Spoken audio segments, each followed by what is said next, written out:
time of national panic, unity is essential to survival. But while we struggle with our personal well-being and attempt to get a grip on our futures, immigrants continue to be unjustly kept imprisoned in detention centers. While some prisons are releasing low-risk offenders in order to minimize health concerns, ICE has ignored pressures to do the same. The conditions in these centers have not improved since they've made headlines, they've only received less coverage. Immigrants are not only living in inhumane conditions, they're living in fear for their lives. There are many misconceptions about who actually resides in these detention facilities. Entering the country illegally is a civil infraction, not a federal misdemeanor. The punishment for a civil infraction is generally a fine, only permitting jail time if one has been found to be in civil contempt. Despite this, many immigrants in detention facilities face conditions that are far worse than those in federal prisons. Many believe these immigrants to be criminals when, in reality, 61.2% of immigrants in detention facilities have never been convicted of a crime. These numbers have stayed above 50% since September 2016. Just 1 in 10, 10.7% of detainees, and less than 6,000 detainees nationwide have had a criminal conviction on record as of July 2019. Even so, the classification of criminal in this case represents crimes that generally do not fit the common stereotypes of criminality, rather referring to minor infractions.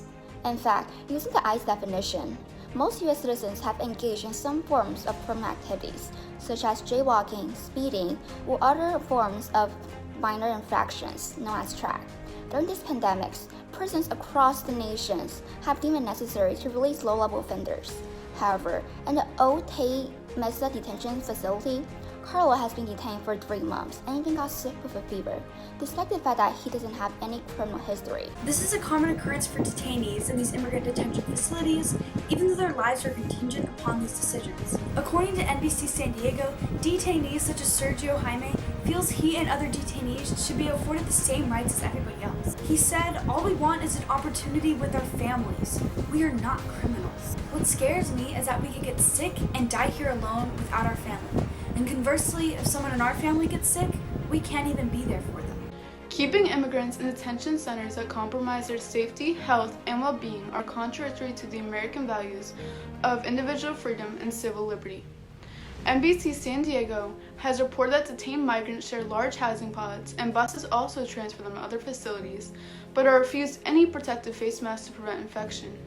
However, guards and employees have access to fitted gas masks and hazmat suits. This, like other ICE detention centers in California and all around the country, are going to become death camps if something is not done. The immigrants who are detained in Otay Mesa Detention Center who have been calling us are terrified.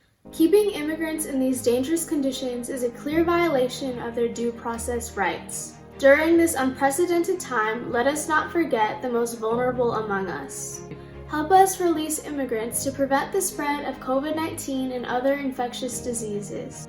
You can learn more about this issue by clicking on the news page on our website, youthforborderaid.org, or through our various social media accounts, which is @youth4borderaid.